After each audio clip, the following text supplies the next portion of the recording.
Have you ever felt like no matter how much you love someone, they just keep slipping away? You try harder. You care more. You give everything. But somehow, it only pushes them further. Psychology has an answer for this.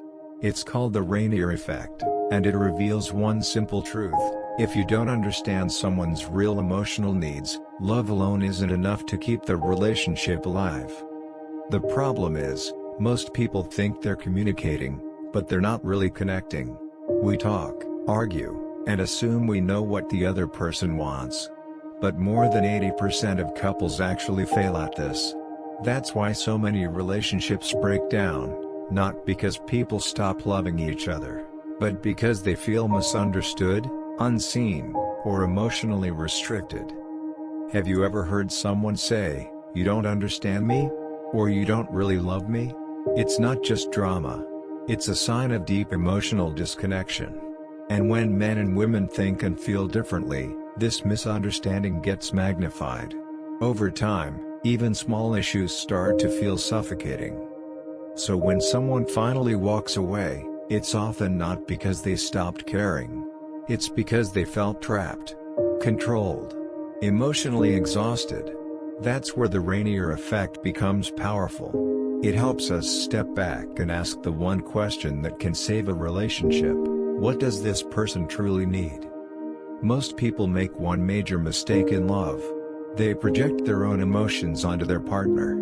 They assume, guess, or even decide what the other person should want, then push their version of love onto them. It might sound like, "I'm doing this for us," or "This is good for our future." But if it's not something the other person actually needs or wants, it becomes pressure, not love.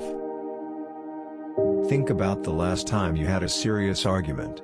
Was it really about what happened, or was it about how each of you felt? Chances are, it came down to one core issue: a disconnect in values or emotional needs. And if your love is always tied to your expectations, it can quickly feel like a trap to the other person. When someone leaves, it's tempting to try to win them back with apologies, tears, or promises to change. But that usually backfires. Why? Because in that moment, your efforts are still about meeting your own emotional needs. You want to stop the pain, to feel secure again, to fix something fast.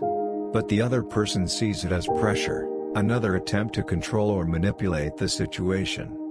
So how do you fix it? There are two things that truly change the game: self-awareness and self-worth. Let's look at how this works outside of relationships. Think of a company that's amazing at keeping employees. Why do people stay? Not because their boss begs them, but because the environment meets their core needs, like good pay, purpose, and respect. People stay where they feel valued. In love, it's the same. You don't hold someone by clinging to them.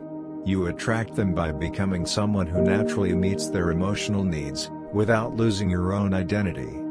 It's not the excitement of a new relationship or the passion of early romance that sustains love. It's the way you grow together, and individually. A healthy relationship should never be about emotional dependence. Yet many people confuse love with emotional addiction. They think, "I miss him so much, it must be love," when really, it's fear, insecurity, or habit. If your mood depends on whether he texts you back, if your day falls apart because of one cold reply, then you've handed him the remote control to your emotions. And here's the truth: he probably never asked for that power. You gave it to him. What we call love sometimes masks a deeper problem.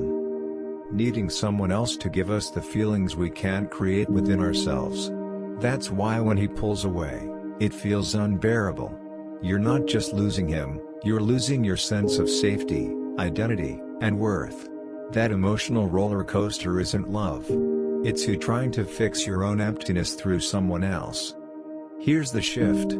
Instead of texting him just to feel close, ask yourself what that message is trying to give you. Reassurance? Attention? Validation?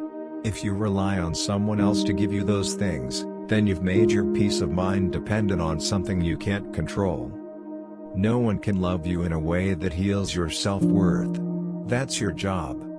Some people say, "But I've given him everything, love, time, money. Why doesn't he appreciate it?" Well, what's your motive? Did you give with love, or to get something back?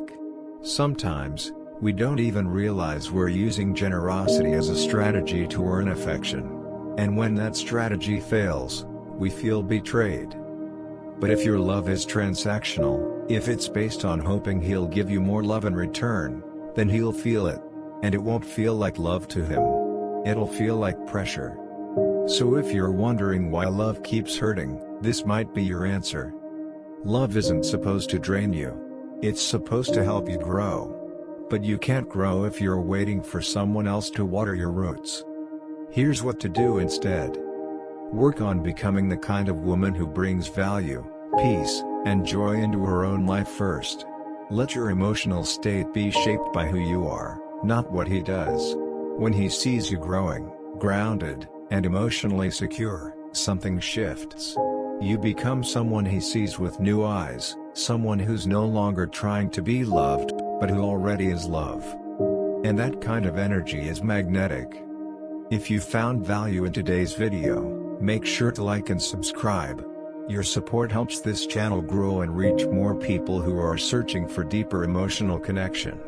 And if you have any thoughts, questions, or personal experiences about emotional attraction, I would love to hear them. Please leave a comment below. Remember, love is not about being perfect. It is about connection, understanding, and growth. Thank you for watching, and I will see you in the next video.